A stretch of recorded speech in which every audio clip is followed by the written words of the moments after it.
I grew a funky watermelon. Let's see what's inside.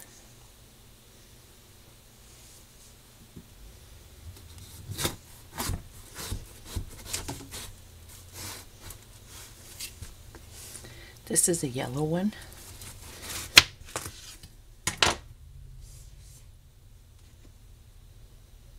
It smells like watermelon.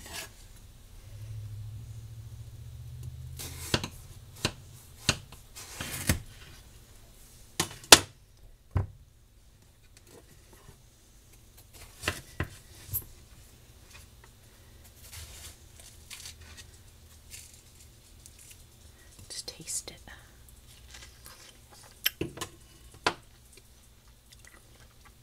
Tastes like watermelon.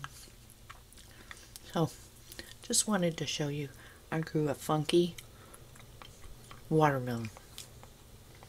And it tastes like watermelon. So I just wanted to add, since I was getting the seeds and stuff from that watermelon, all of my comments are disappearing. I can't see them.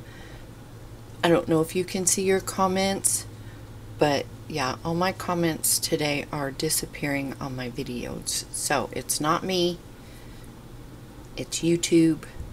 So I don't know where they're going, but hopefully they'll reappear or something. But anyways, I just wanted to let you all know that before I posted this video of my wacky watermelon. So yeah, I don't know what the deal is, but they're poof, I can't see them. So I don't know if they're there or not. I don't know if you can see your comments if you've left one, but a lot of them have just been disappearing today. So anyways, you all take care, you stay safe, you stay healthy, and I will see you in the next video. I just wanted to share the wonky watermelon.